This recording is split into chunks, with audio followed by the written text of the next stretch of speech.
came across a post on Facebook where a certain man was asking married men for advice, things that they wish they had known before they got married. So these married men began to comment in the comment section of that post. And some of the things that I came across were good, some of it was toxic, some of it was misleading. So we want to see what are the things that we can take, what are the things that we can discard, and what can we learn from what these men were sharing. That's what we're talking about in this video. If you're a lady, make sure you pay attention to this. So let's get into this together. But before we do that, make sure you like the video, make sure you subscribe to the channel, and make sure you leave a comment in the comment section below. Let's dive into this. Now, when it comes to dating advice or maybe marriage advice, so many people maybe are generous enough to share with the younger generation some of the things that they have learned. And most of the times when people share like this, it's usually because they have experienced some heartache, they have experienced some difficulties in their marriages, and so there are things that they wish they had known. Maybe some people as well share from a healthy place where now they've discovered these things as they have been executing their marriages, and they have learned some good lessons, and they're like, I think this is something that a person should learn before they actually get into the union of marriage. And so these people are generous enough to share these pieces of advice with us. So I want to analyze the good, the bad, the ugly from this comment section. Let us dive into the first dating advice that was given. So the first marriage advice that was shared was this one. It says, live with your partner for at least 3 years before considering marriage. During this time, start adulting, learn to live with each other, then get married. This one is a very bad piece of advice because we've seen the statistics, we've seen this play out in the Western world, even in Africa now, it's happening so many times. But the statistics tell us that cohabitation does not really help reduce divorces. Actually, it helps increase them. When people live together before they get married, the statistics say these people don't end up staying together for the long haul. It's really important that you go into marriage with a mindset of commitment, with a mindset of longevity, with a mindset of saying, till death do us part. You can't be playing or maybe playing marriage or maybe experimenting or trying to test drive the whole thing before you actually commit to it fully. What ends up happening is that you end up having children out of wedlock. You end up getting comfortable with that arrangement. The next thing you know is that marriage becomes difficult once you decide to commit to it. And so it's not really a good piece of advice. Don't cohabit with someone before you actually get married to them. Get married to them and really rely on God to learn how to execute that marriage well. Otherwise, these things that people are proposing, they don't really help us. Let's go to the second marriage advice that was given. Now, the second one was this one. Never marry the woman who doesn't want you to look good. I think for me, it would have been better phrased if they said, never marry a woman who does not want you to do well, who doesn't want you to be in a good space, who doesn't want you even to look good. So I don't know, you tell me in the comment section below if you agree with this or not, but I feel like the partner that you actually select should be someone who cares about you, not just about how you look maybe externally, because that is a bit superficial, but even that is important, but it's a bit superficial. But even more importantly, someone who wants you to be healthy, someone who wants you to be well, to be in good health, not just physically, but also spiritually and also in your soul. So it's really important that you select a partner who cares about you. Make sure you see that genuinely in a partner. It's not just about females, also males. Make sure you select someone who actually cares about you. It goes a long way, because at the end of the day, life happens. You experience some difficulties and you want somebody who genuinely cares about you by your side. Now, let's dive into the third marriage advice that was given. So the third one is this one. It says, please do not believe you can change a woman after you have married her. Anything you see when dating is what you will live with for the rest of your life. And so I think this is to those people who actually ignore red flags when they see them. Some people actually bank on the future to say, once we get married, maybe this person will become different. Maybe they will change. Maybe they will start to learn some things better. But what they end up seeing is that once they get married, those things get worse. They don't get better. And so it's really important when you see red flags that you learn to address them when you are dating. And when you address them and you see no change, maybe you need to start to consider your options to say, am I really willing to live with this for the rest of my life? Because at the end of the day, there are some things that will never change in people. They have been like this ever since they were born. And so it's really important that you determine how much of their negative traits are you willing to tolerate, and how much are you willing, are you not willing to tolerate? It's really important. The question that you have to ask yourself every time is that if this person never changes, can I live with this for the rest of my life? That's very important.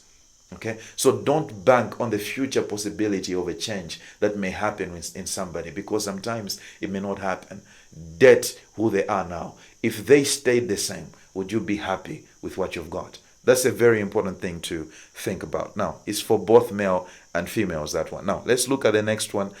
It says that never marry a woman who doesn't speak good about her dad. Chances are high that you won't be able to please her as a man. So it's really important that you take this seriously. This is something I talk about in my new book, Dating Prescriptions, where I talk about the importance of understanding the family dynamics from whence this person comes from.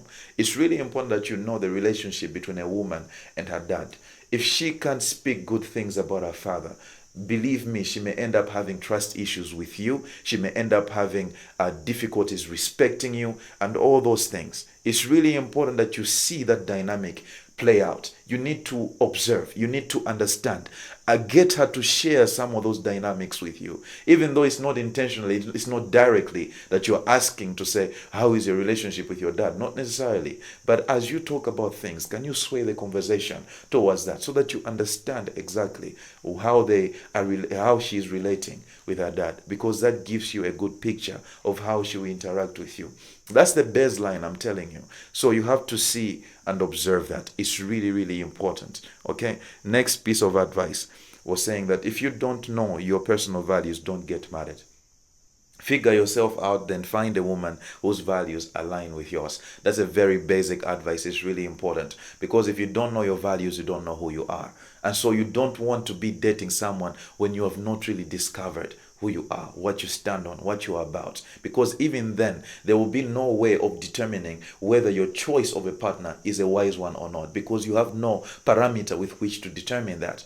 So values help you discern, help you choose, help you make decisions regarding who you should have for a partner and who you should not. So always select a partner whose values align with yours. It's really important. That's a very, very good advice right there. Let's go to the next one.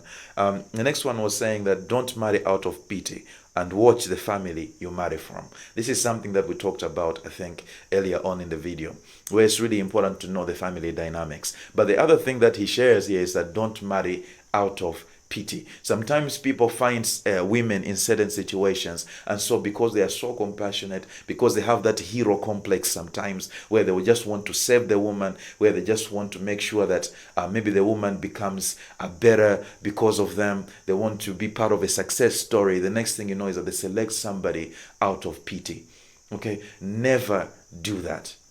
Okay, if you see that you can't be with this person, leave them while you're in the dating phase. You don't want to get married to them and then later having to regret to say, why did I make this choice? What I want you to understand is pity is not a good enough reason to actually tie the knot with somebody. That's very good advice. Remember that. Now, next up is this one. It says, marry a woman who wants marriage, not a wedding. Well, this is not necessarily true, because what he should have said is that marry a woman who wants marriage more than they want a wedding. Okay, that's very important. Not just a wedding, because it's healthy for a woman to want a wedding. There's nothing wrong with that. Okay, let's not try to paint it with a bad image, because it's really a healthy thing. It's just okay. Every lady dreams of a wedding. It's okay. Even those ladies that you think they are very good, they also dream of having a wedding. But you also want a woman who prioritizes the aftermath of that wedding more than they do that wedding day. It's really important. They should really have a big appreciation for the marriage covenant. They should know exactly what they're getting themselves into. It should be someone who actually can be able to think about the future, be able to plan with you, be able to talk about the things that you want to do after the wedding day, and not just be obsessed with the wedding day. The obsession part is what you should watch out for. So that's something to think about. Now, the next one says that her beauty and her shape will not raise your children. Her kind and nurturing heart will. Above all, marry a kind and respectful woman. That's a very good advice. Because most of the times, especially in the day and age that we live in, so many young men are marrying because of sex. So many young men are choosing partners just because of maybe how they want to enjoy their sex in marriage.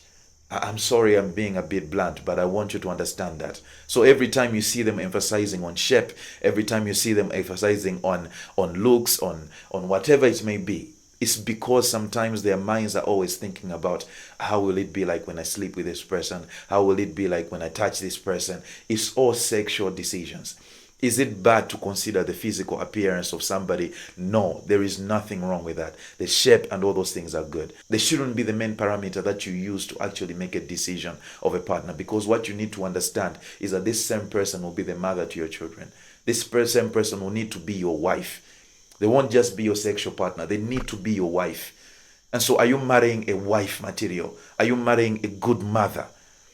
So all those things come into play. If you balance those things out properly, it will help you make a good decision. Don't just be sexual in your thinking. It's important, but don't just be like that. It's really important, because at the end of the day, the heart of a person is really important. The mindset, their philosophy of life, those things are very important. Okay? Their spiritual walk. How do they interact with people? How do they live with people? So many young men end up dating women who are sexually appealing, but they can't really respect people.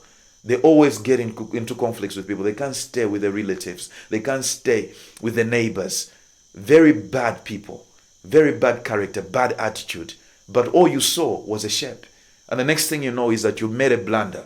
This person is not a good wife. This person is not a good mother.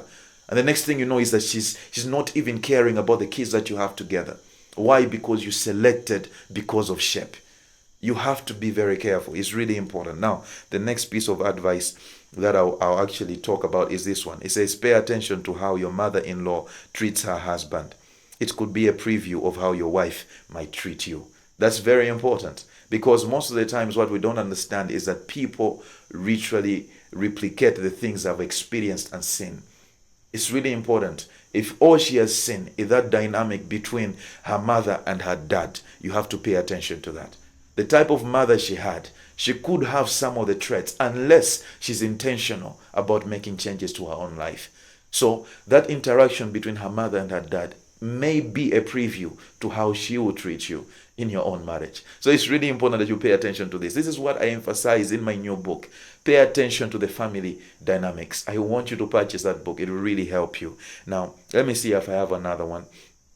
I think the other piece of advice is this one. It says, my dad warned me, never marry the woman you love, but marry the one who loves you. Even if you don't love her, you will learn to.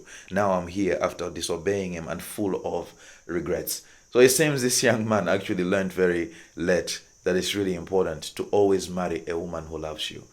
I think for men, they really forgo this point. For them, it's just, I just want someone who I find attractive. No, listen to me. Marry a woman who loves you. Marry a woman who respects you. Look for those things. Hey, listen to me. Young man, look for those things. Look for it. Does this woman really, really love me? Does she really respect me? Look for those things. Of course, the extreme part of what he shares is that the woman you love, no, not necessarily. It should be someone you also love and care about. It should be someone you find attractive. But the priority should be, does she love me? Does she respect me? It's very important, because I'm telling you the truth. You can learn to love anyone. Okay? If you find them attractive, you find is someone that you are willing to sacrifice for, then check. Does she love me? Does she respect me? That's very important. This is a very good piece of advice right here. The final one is this one. It says, never get married to a baby mama, no matter how much you love her. So this one is a bit controversial. It's not something I can cover in this video, but think about it. Tell me what you think in the comment section below. Thank you so much for watching today. Leave a comment. Make sure you like and subscribe to the channel. Until next time, have a good one.